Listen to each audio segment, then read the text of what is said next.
Il y a un événement qui a radicalement changé l'histoire et qui s'est passé aujourd'hui, il y a 75 ans. Il faut absolument que je te raconte. C'est l'histoire de deux hommes, Robert Schuman et Jean Monnet.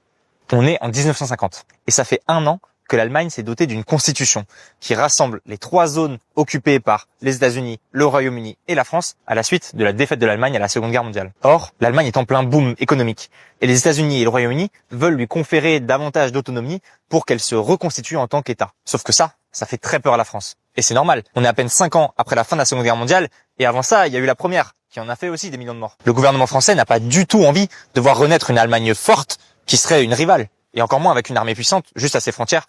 On sait ce qui s'est passé. Alors, pour trouver une solution, un homme a une idée géniale. C'est Jean Monnet, le commissaire au plan français. Lui voit déjà l'avenir de l'Europe comme un continent dans lequel les États travaillent ensemble. Et pour commencer, sans trop brusquer en France, il s'attaque aux deux choses qui permettent de construire une armée, le charbon et l'acier. Jean Monnet écrit un texte dans lequel il propose la mise en commun des productions françaises et allemandes de charbon et d'acier et le glisse au ministre des Affaires étrangères, Robert Schuman. Et c'est là que s'écrit l'histoire. Le 9 mai 1950, Robert Schuman prononce à Paris un discours qui fera date, car il mènera un an plus tard à la création de la communauté européenne du charbon et de l'acier, qui réunit non seulement la France et l'Allemagne, mais aussi l'Italie et le Benelux, et qui forme la première organisation qui donnera l'Union européenne ensuite. Ce discours est resté dans l'histoire sous le nom de Déclaration Schuman, et depuis 40 ans, le 9 mai est la journée de l'Europe, puisque c'est ce discours qui a jeté les bases de la construction européenne et façonné le monde tel qu'on le connaît aujourd'hui.